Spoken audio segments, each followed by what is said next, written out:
భక్తి శ్రద్ధలతో ఆధ్యాత్మిక ఉత్సాహంతో శ్రీకాళహస్తి పరిసరాలు మళ్లీ ఒకసారి పండుగ వాతావరణాన్ని అలవరుచుకున్నాయి. శ్రీకాళహస్తి పట్టణానికి సుమారు 5 కిలోమీటర్ల దూరంలో ఉన్న వేడాం గ్రామంలోని దక్షిణ కాళికామాత ఆలయం వద్ద దసరా నవరాత్రుల సంబరాలు ఘనంగా ప్రారంభమయ్యాయి. తెల్లవారుజామునుంచే భక్తులు కుటుంబ సమేతంగా తరలివచ్చి అమ్మవారి ఆలయంలో ప్రత్యేక దర్శనం చేసుకున్నారు. నవరాత్రుల ప్రత్యేకతను ప్రతిబింబించేలా ఆలయ ప్రాంగణం అలంకరించబడింది. సాంప్రదాయ వాద్యాలు, భక్తిగీతాలు వాతావరణాన్ని మరింత పవిత్రంగా మార్చాయి. 11 రోజులపాటు కొనసాగనున్న ఈ దసరా నవరాత్రి ఉత్సవాల్లో మహిళలు ఓం శక్తి మాలను ధరించి ప్రత్యేక పూజల్లో పాల్గొన్నారు. ఆ తరువాత నిమ్మకాయలతో దీపాలు వెలిగించి అమ్మవారి కృప కోరుతూ భక్తులు సమిష్టిగా శక్తి స్తోత్రాలు ఆలపించారు. సోమవారం తెల్లవారుజామున భక్తులు అర్చకుల సారథ్యంలో దక్షిణ కాళికా దేవికి విస్తృతంగా అభిషేకాలు నిర్వహించారు. పాలు, పెరుగు, పంచామృతం, గంధం, పసుపు, కుంకుమతో విశేష రీతిలో అభిషేకం చేసి అనంతరం ఆభరణాలు, పూలతో అమ్మవారిని అద్భుతంగా అలంకరించారు.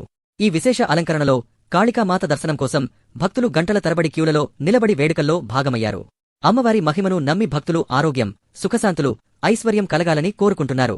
రాబోయే రోజుల్లో మరిన్ని ప్రత్యేక పూజలు, హోమాలు, సాంప్రదాయ కళా ప్రదర్శనలతో ఈ నవరాత్రి ఉత్సవాలు మరింత వైభవంగా జరగనున్నాయని ఆలయ అర్చకులు తెలిపారు. వేడాం గ్రామంలోని దక్షిణ కాళికా ఆలయం దసరా నవరాత్రులతో ప్రస్తుతం భక్తుల సందడి, భక్తి రాగాలతో మారుమ్రోగుతోంది. దుర్గమ్మ మాటల్లో మాల్లో వేసుకుంటారు. బాగా విశ్వాసంగా బాగుంటుంది. 11 రోజులు బాగుంటుంది. అన్నదానం కార్యక్రమాలు అన్ని జరుగుతాది. కోరుకునే కోరికలు ఖచ్చితంగా తీరుతాది. మన విజయవాడ కనకదుర్గమ్మకి ఎట్లా జరుగుతాదో అదే విధంగా 11 రోజులు 11 రకాల అలంకారాలు, 11 రోజులు హోమాలు, పూజలు బాగా విశ్వాసంగా బాగుంటాయి. వారం మంగళవారం రావకాల్లో అభిషేకాలు చేస్తున్నారు. అది ఇప్పుడు వచ్చి 10:30కి స్టార్ట్ చేస్తున్నారు కాబట్టి 10:30కి శుక్రవారం జనం మస్తు వస్తారు, మంగళవారం జనం మస్తు వస్తారు, ఆదివారం వస్తారు. బాగా విశ్వాసంగా ఉంటారు. ఒక 8 కిలోమీటర్లు ఉంటుంది కల్లాసర్ నుంచి శక్తి గుడి. మనం కోరుకునే కోరిక ముందుకన్నా ఈసారి బాగుందంటే ఈ హైదరాబాద్ అయిన గోపీరాజు సార్ గారు వచ్చి గుడి కట్టించి అన్నీ చేసుకున్నాడు. ఆయన కోరుకున్న కోరిక తీరింది. బాగున్నది ఆలయము. ప్రతి ఒక్క భక్తులకి నచ్చేట్టుగా చేస్తున్నాము. ఏదైనా ఉంటే మీరు సహాయం చేసుకో. శ్రీకాళహస్తికి వచ్చే వాళ్ళు కూడా చాలా మంది మస్తుగా వస్తున్నారు ఇక్కడికి. సినిమా యాక్టర్లు నుంచి ఎంతమంది జనాలు ఫుల్గా వస్తున్నారు. 9 గంటల కాడ నుంచి సాయంత్రం 6 గంటల వరకు గుడి ఓపెన్లోనే ఉంటుంది. పూజలు బాగా జరగదు. మధ్యాహ్నం నైవేద్యం పెడతారు, తెల్లవారితో నైవేద్యం పెడతారు, సాయంకాలం నైవేద్యం వచ్చి ఉంటుంది. శుక్రవారం మంగళవారం బాగుంటుంది. పూజలు బాగా జరుగుతూ ఉంటాయి. ఇంతకు ముందుగా పెద్దగా లేదు, ఇప్పుడు పెద్దగా వస్తున్నారు జనాలు, మస్తుగా వస్తున్నారు.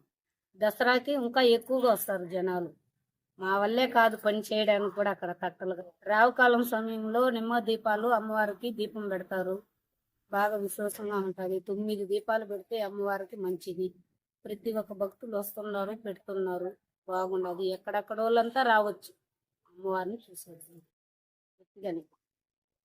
దీపాలు పెట్టేసి సగం మంది ఇక్కడ నిద్ర చేస్తారు. బాగుంటుంది విశ్వాసంగా. సగం మంది వెళ్ళిపోతారు. 9 దీపాలు పెట్టవచ్చు, మంచిది. అమ్మవారిని తిరగొచ్చు, అన్నీ జరుగుతూ ఉంటాయి ఇక్కడ. ఇబ్బంది అయితే ఏమి లేదు. ప్రతి ఒక్కరు రావచ్చు, అమ్మని పోవచ్చు.